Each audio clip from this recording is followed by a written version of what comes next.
What is it? We've all had this experience. It's Saturday night. You and your friends have decided to see a movie. One of you is picked to read the choices from the newspaper while the others listen and decide. And if you are an aspiring spec screenwriter, you're about to learn a very important lesson. If you've ever had the honor, if you've ever been the one elected to read the film choices for a group of gathered friends, congratulations, you have now had the experience of pitching a movie just like the pros. And just like the pros, you have been faced with the same problem. Yes, the film stars George Clooney, sure, it's got amazing special effects, of course, Ebert and Roper give it 2 thumbs up. But what's it about? If you can't answer that question, you know it pretty quickly. If what the movie is about isn't clear from the poster and the title, what are you going to say to describe it? Usually what you're left with, standing there, newspaper in hand, is telling your friends everything about the movie that it's not. What you heard. What People magazine said. Some cockeyed retelling of the plot that the star revealed on Letterman. And odds are that at the end of that rather feeble explanation, your friends will say what filmmakers everywhere fear most: what else is playing? All because you couldn't answer a simple question: what is it? What is it? Is the name of the game? What is it? Is the movie a good what is it? Is the coin of the realm? Let's cut to Monday morning in Hollywood. The results are in from the weekend. The burning wreckage of the big box office disaster is smoking on the front page of Variety. The makers of the surprise hit that stunned everybody are still working the phone saying, "I knew it. I told you so."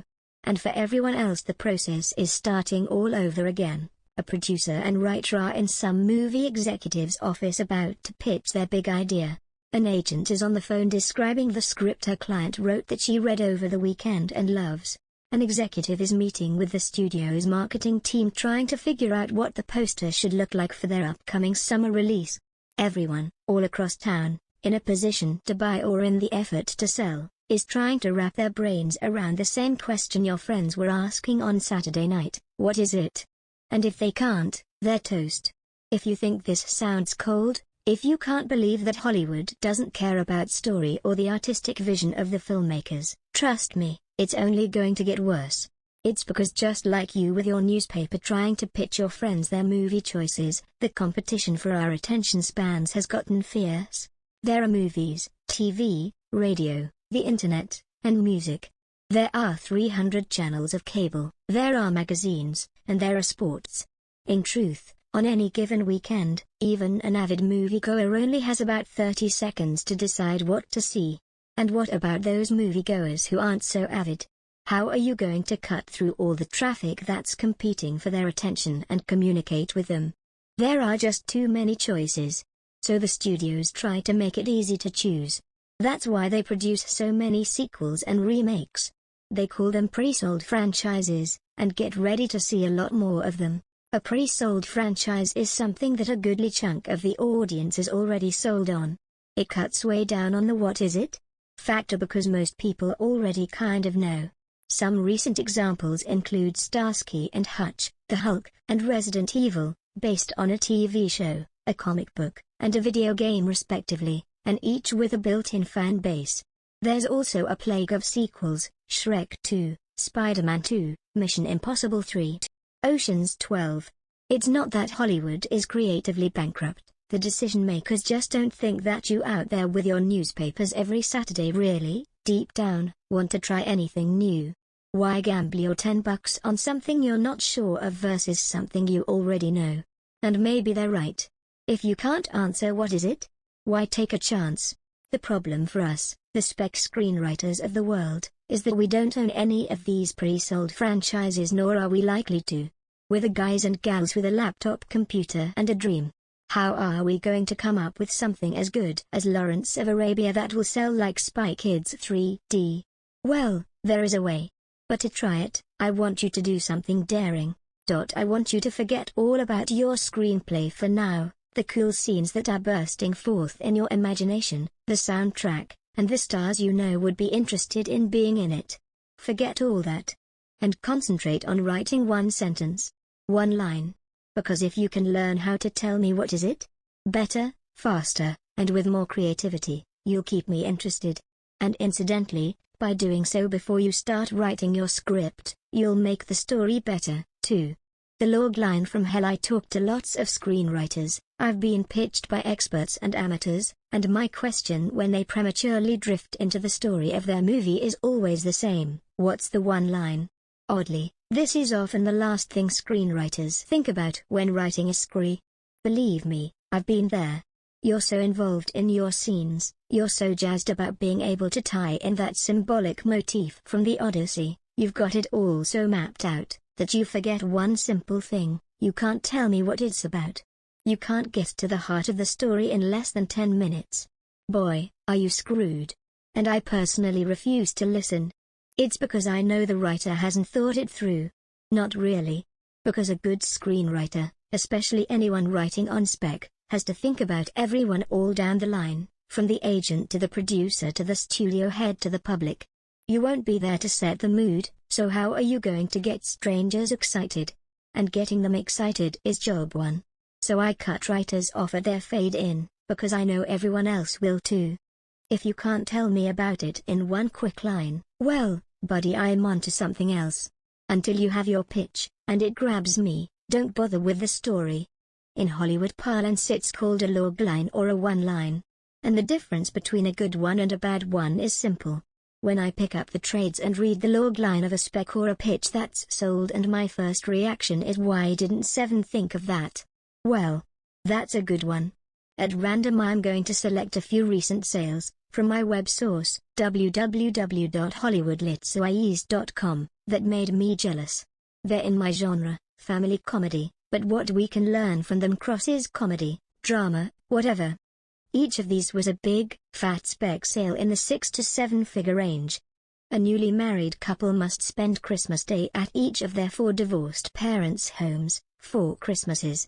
A just hired employee goes on a company weekend and soon discovers someone's trying to kill him. The Retreat. A risk-averse teacher plans on marrying his dream girl but must first accompany his overprotective future brother-in-law, a cop, on a ride-along from hell. Ride-along, please note, anything from hell is always a comedy plus. Believe it or not, each of these loglines has the same things in common. Along with answering what is it? Each contains 4 components that make it a sale. What are those 4 components? Well, let's investigate. The logline from hell. Isn't it ironic? The number one thing a good logline must have, the single most important element, is irony. My good friend and former writing partner, the funny and fast-typing Colby Carr, pointed this out to me one time and he's 100% correct. And that goes for whether it's a comedy or a drama.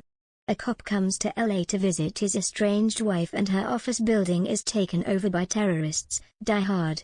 A businessman falls in love with a hooker he hires to be his date for the weekend. Pretty Woman. I don't know about you, but I think both of these loglines, one from a drama, one from a romantic comedy, fairly reek of irony. And irony gets my attention. It's what we who struggle with loglines like to call the hook, because that's what it does. It hooks your interest. What is intriguing about each of the spec sales I've cited above is that they, too, have that same ironic touch.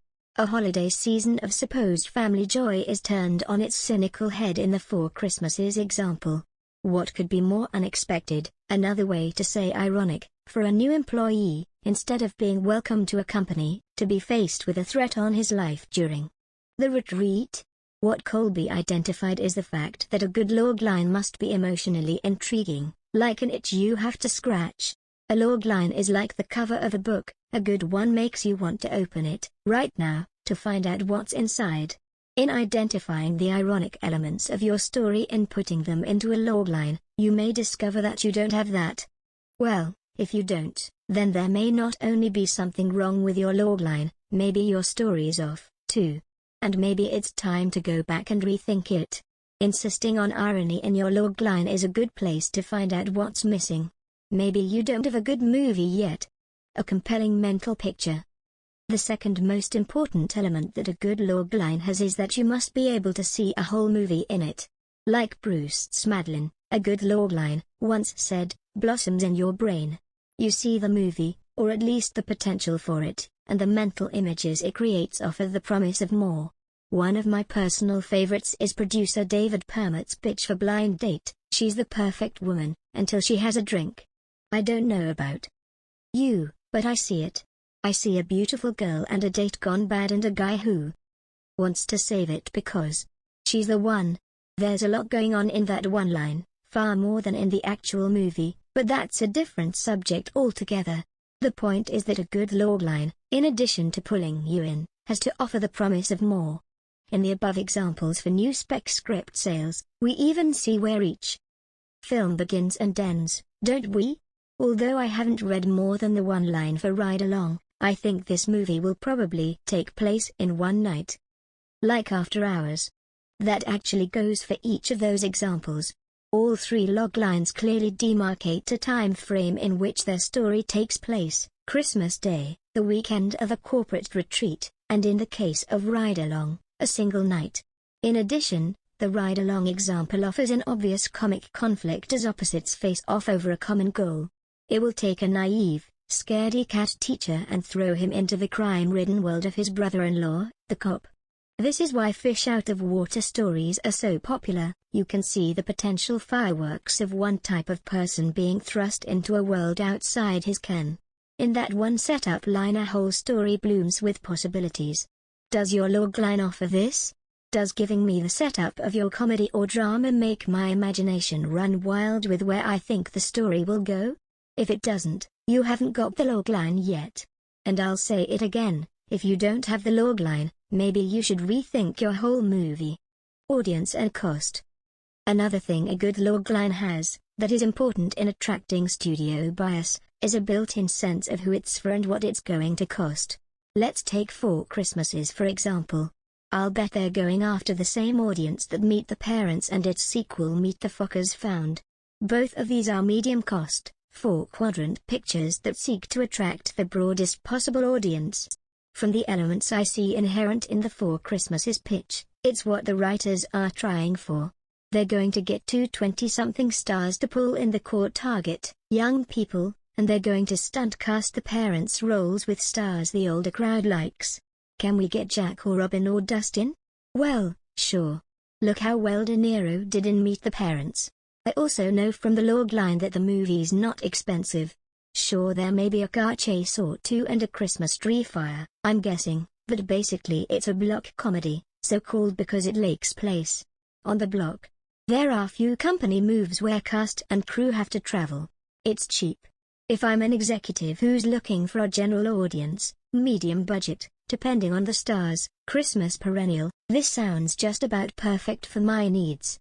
I know what I'm dealing with in terms of audience and cost. Send it over. And someone obviously did. That's a whole lot to ask from one lousy line of description, don't you think? But it's right there. Does your logline contain that kind of information? A killer title. Lastly, what is intriguing about a good logline must include the title. Title and logline are, in fact, the 1-2 punch, and a good combo never fails to knock me out. Like the irony in a good logline, a great title must have irony and tell the tale. One of the best titles of recent memory, and one I still marvel at, is Legally Blonde.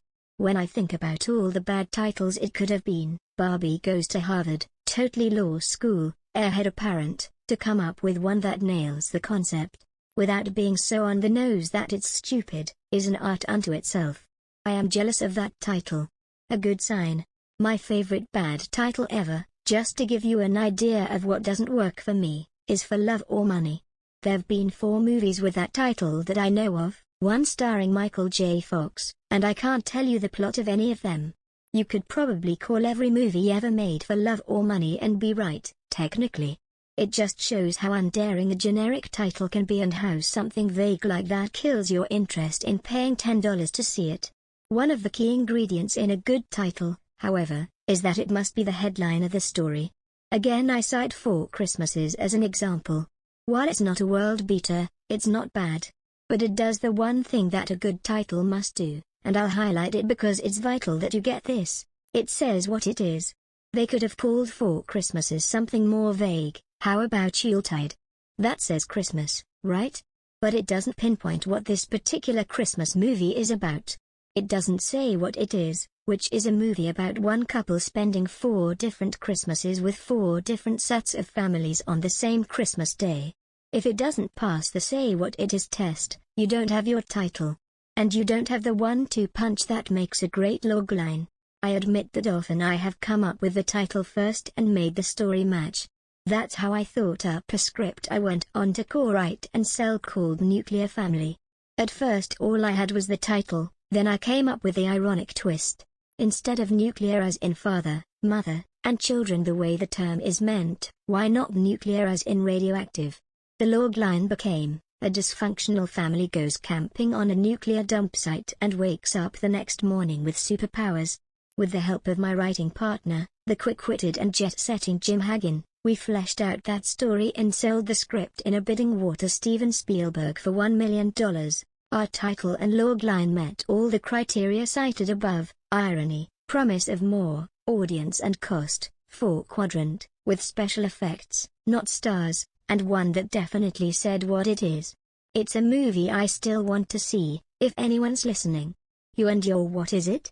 All good screenwriters are bullheads. There, I said it. But I mean it in a nice way.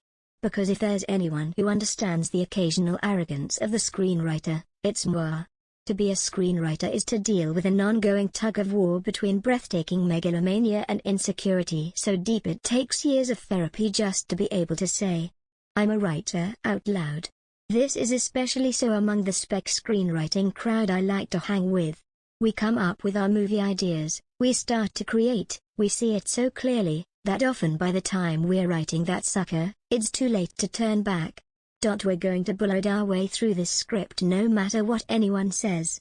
But I am suggesting that you say whoa to all that. I'm proposing that before you head off into your fade-in, you think long and hard about the logline, the title, and the poster. And even do some test marketing. What's that, you ask? A test marketing example. I have posed the possibility that you hold off on writing your script until you get to kill a logline and title. I know this is painful. But here's where it pays off. I have just been working with a screenwriter online. He did not have his logline. He did have a good idea, or at least the start of one, but the logline was vague, it didn't grab me. I sent him back to the dreaded page 1, an almost total rewrite. He bitched and moaned, but he did it. He put away his story and all the vivid scenes and the recurring motifs and started writing loglines, an awful, soul-eating chore. He tried to come up with ones that were still his story, but which met the criteria. What he discovered, after many failed attempts, was that he had to start fudging his logline to get it to have irony, audience and cost, a clear sense of what the movie promised, and a killer title. When he finally let go of his preconceived notions of what his story was, voila! The logline changed. Soon, he started getting better response from people he pitched to, and suddenly, voila! Number 2, his story started to change to match the logline, and voila! Number 3, the story got better. The irony of what he sort of had was brought into better focus. And when it was put into a pithy logline form, the conflicts were brought into sharper focus too. They had to. Or else the logline wouldn't work. The characters became more distinct, the story became more clearly defined, and the logline ultimately made the actual writing easier. The best thing about what this screenwriter discovered is that he saved everybody, all down the line, a whole lot of money and trouble. Can you imagine trying to do these kinds of logline fixes during post-production? It's a little late by then. Before anyone spent a dime, using only paper, pencil, and his own wits, he did everyone's jobs for them.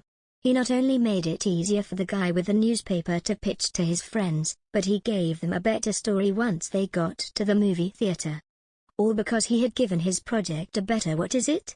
The other great part about road testing your logline is that you have the experience of all-weather pitching. I pitch to anyone who will stand still. I do it in line at Starbucks. I do it with friends and strangers.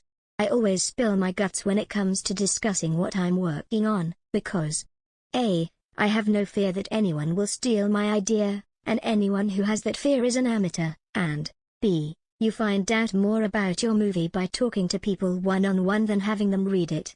This is what I mean by test marketing. When I am about to go pitch a studio, when I am working on a new idea for a movie, or when I can't decide which of 4 or 5 ideas is best, I talk to civilians. I talk to them and I look in their eyes as I'm talking. When they start to drift, when they look away, I've lost them. And I know my pitch has problems. So I make sure that when I pitch to my next victim, I've corrected whatever slow spot or confusing element I overlooked the first time out. And most of all, it's really fun to do. A typical scenario goes like this. INT. Coffee bean and tea leaf, Sunset Plaza, day a melange of starlets, weekend Hells Angels, and Eurotrash snobs sip double mocha fraps. Blake Snyder eyes the crowd. He approaches the person who seems least likely to hit him. Blake Snyder: hi, could you help me? Stranger, dubious, what is it? I have a Pilates class in 10 minutes. Blake Snyder: perfect, this will only take a second. I'm working on a movie idea and I wanted to know what you think. Stranger, smiling, looks at watch, okay. This, to me, is the perfect setup and one that I repeat with all age groups, in all kinds of situations, all over Southern California, but especially with the target audience of whatever I am working on. This kind of test marketing is not only a great way to meet people, it's the only way to know what you've got. And a pitchy who is thinking about being somewhere else is the perfect subject. If you can get his attention, if you can keep his attention, and if he wants to know more about the story you're telling, you've really got a good movie idea. What you'll also find by getting out from behind your computer and talking to people is how that true life experience that happened to you in summer camp in 1972, the story that you are basing your entire screenplay on, that means so much to you, means nothing to a stranger. To get and keep that stranger's attention, you're going to have to figure out a way to present a compelling what is it? That does mean something to him. Or you're going to be wasting your time. There are a lot more strangers than friends buying tickets to movies. No matter who is encouraging you on the friend side of your life, it's the strangers you really need to impress. What better way to find out what you've got than to actually go out and ask? The death of high concept. All of the above dances around a term that many people in Hollywood hate, high concept. The term was made famous by Jeffrey Katzenberg and Michael Eisner in their heyday as young gurus running Disney. To them it meant just what we've been discussing here, making the movie easier to see, and they came up with a long run of successful high-concept movies. All you had to do was look at the one sheet, another name for the poster, and you knew what is it? For Ruthless People, Outrageous Fortune, and Down and Out in Beverly Hills. Like most fashionable terms, it's now out to say your project is high concept. The death of high concept has been proclaimed many times. But like a lot of what I'm going to discuss throughout this book, I care less about what is current and more about what works and what is simple common sense. In my opinion, thinking high concept, thinking about what is it, is just good manners, common courtesy if you will. It's a way to put yourself in the shoes of the customer, the person who's paying good money, including parking and a babysitter, to come and see your film. And don't kid yourself. As brilliant as these two visionaries are, Michael Eisner and Jeffrey Katzenberg didn't invent high concept, it's been around from the beginning. Think about every Preston Sturges movie hit from the 1940s, Christmas in July, Hail the Conquering Hero, Lady Eve, even Sullivan's Travels, all high concept ideas that drew people into theaters based on the log line and poster. Think about every Alfred Hitchcock thriller ever made, Rear Window, North by Northwest, Vertigo, and Psycho. Just mentioning these movies to a true fan evokes the pitch and the poster of each story. And check out those titles. All of them, across the board, certainly say what it is, and they do so in a way that's not on the nose or stupid. Well, Psycho is potentially lame, but we'll let him off the hook on that one, it's Hitchcock, after all. The point is that if someone gives you static about your high concept idea, just smile and know that clearly and creatively presenting a better what is it? To a potential audience, no matter who they are or what position they occupy in the chain, never goes out of fashion. I defy those who think this is a game for salesmen and not filmmakers to come up with a better title than Legally Blonde. And as we will see in the next chapter, we're only at the beginning of finding ways to put yourself in the shoes of the moviegoer. And that is what we should all be doing more. Summary. So are your synapses starting to misfire? Are the growing pains too much? Well, whether this is old news or new news, the what is it?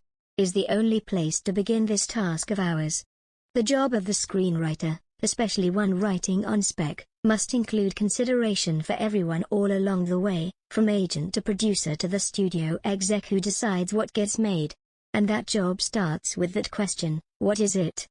Along with a good what is it? A movie must have a clear sense of what it's about and who it's for. Its tone, potential, the dilemma of its characters, and the type of characters they are, should be easy to understand and compelling. In order to better create a good what is it? The spec screenwriter must be able to tell a good one-line or logline, a one or two sentence grabber that tells us everything. It must satisfy 4 basic elements to be effective. 1. Irony. It must be in some way ironic and emotionally involving, a dramatic situation that is like an itch you have to scratch. 2. A compelling mental picture. It must bloom in your mind when you hear it. A whole movie must be implied, often including a time frame. 3. Audience and cost. It must demarcate the tone, the target audience, and the sense of cost, so buyers will know if it can make a profit. 4. A killer title. The 1-2 punch of a good logline must include a great title, one that says what it is and does so in a clever way. This is all part of what is called high concept, a term that came about to describe movies that are easy to see. In fact, high concept is more important than ever before, especially since movies must be sold internationally, too. Domestic box office used to account for 60% of a movie's overall profit, but that figure is down to 40%. That means movies must travel and be understood everywhere. Over half of your market is now outside the US. So while high concept is a term that's not fashionable, it's a type of movie all Hollywood is actively looking for. You just have to figure out a quicker, slicker way to provide high concept ideas. Finally, this is all about intriguing the audience, so a good way to road test an idea is to get out from behind your computer and pitch it. Pitch your movie to anyone who will listen and adjust accordingly. You never know what valuable information you can learn from a stranger with a blank expression. Exercises. 1. Pick up the newspaper and pitch this week's movie choices to a friend. Can you think of ways to improve the movie's logline or poster? 2. If you are already working on a screenplay, or if you have several in your files, write the loglines for each and present them to a stranger. By pitching in this way, do you find the logline changing? Does it make you think of things you should have tried in your script? Does the story have to change to fit the pitch? 3. Grab a TV guide and read the loglines from the movie section. Does the logline and title of a movie say what it is? Do vague loglines equate with a movie's failure in your mind? Was its lack of a good what is it responsible in any way for that failure? 4. If you don't have an idea for a screenplay yet, try these 5 games to jumpstart your movie idea skills. A. Game #1A, funny _ Pick a drama, thriller, or horror film and turn it into a comedy. Example, Funny Christine, the haunted dream car of a teenage boy that ruins his life now becomes a comedy when the car starts giving dating advice. B. Game #1B, serious _ Likewise, pick a comedy and make it into a drama. Serious Animal House, drama about cheating scandal at a small university ends in a few good men like showdown. C. Game number 2, FBI Out of Water. This works for comedy or drama. Name 5 places that your FBI agent in the movies has never been sent to solve a crime. Example, Stop or I'll Based, Slob FBI agent is sent undercover to a Provence cooking school. D. Game number 3, _school. Works for both drama and comedy.